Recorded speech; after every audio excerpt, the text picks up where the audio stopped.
Hi, I'm Mike Ryan.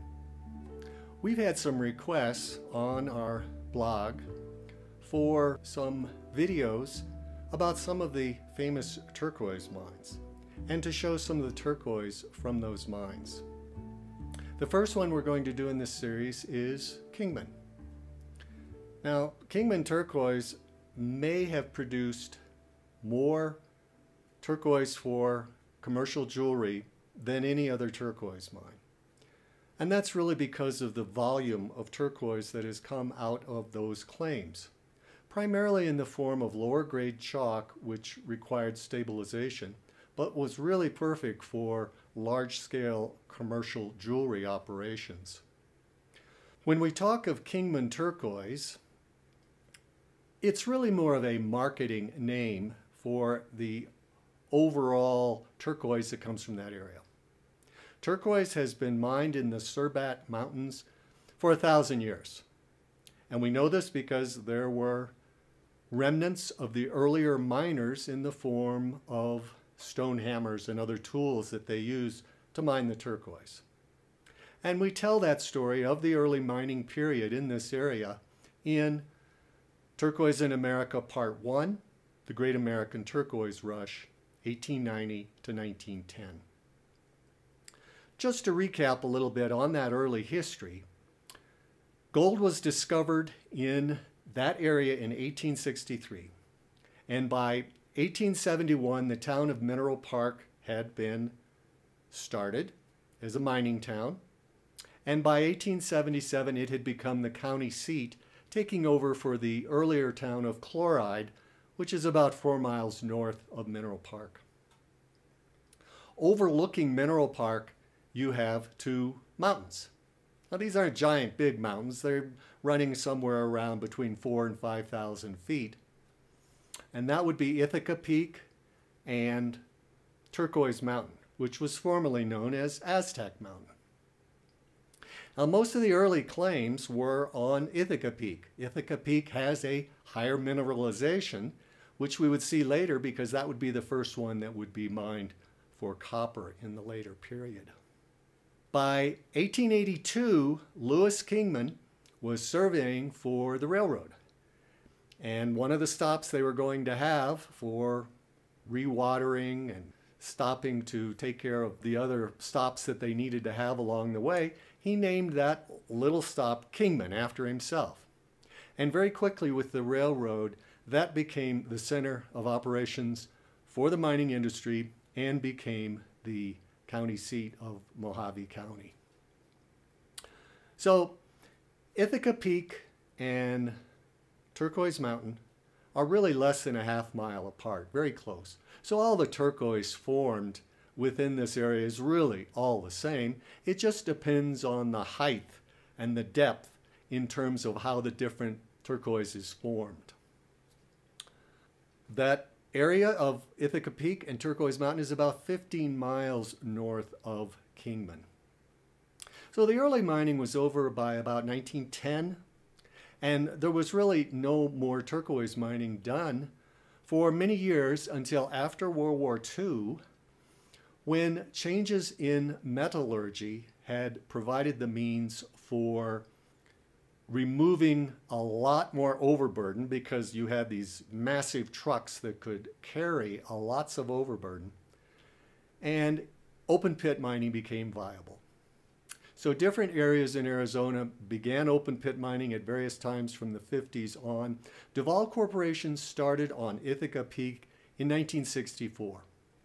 And to give you an idea of the amount of volume that they moved, they really lowered that peak by about 1,000 feet or so. And today, Ithaca Peak is Ithaca Pit. So then the mining operations moved more to Turquoise Mountain, and that's where the turquoise that we know today, coming out as Kingman Turquoise, being mined by the Coball family, Marty and Josh Coball, that's where their operations are located. As I mentioned earlier, chalk turquoise has been an important part of the story of Kingman Turquoise. And even though the turquoise we're going to see is all natural, as long as it is fully disclosed to the customer, it's an important part of the turquoise industry. And we see a photo here of Marty Kohlbaugh and Russell Twyford. And Russell is another one who has been involved in the stabilization of turquoise for over 40 years. And here we see them in the Kingman Turquoise booth at the Tucson Gem Show. So I hope you've enjoyed this little overview of Kingman Turquoise. Here we are looking at a tray of Kingman Turquoise. And all of this turquoise would be considered to be webbed turquoise. And we notice starting here on the left, we will see some what is called dark web turquoise. Now I would say this turquoise has probably been surface treated with some sort of dye. The popular statement is that it's shoe polish, black shoe polish. But it looks to me like it may very well have been surface treated to create a darker host matrix than was probably in the original. As we come across here, we're going to see some more black web. And this, again, looks more like it is probably not treated with the surface dye and with a little tighter pattern. In the old days, they used to call this the cobweb turquoise, back in the day of the Great American Turquoise Rush, when they were mining in the Mineral Park area.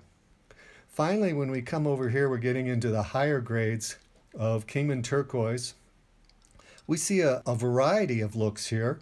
We're starting up at the top, kind of a unique large cab with a beautiful webbed formation, still with the dark web, but very different from this very finely formed pinpoint turquoise that is often associated with the highest grades of Kingman Turquoise.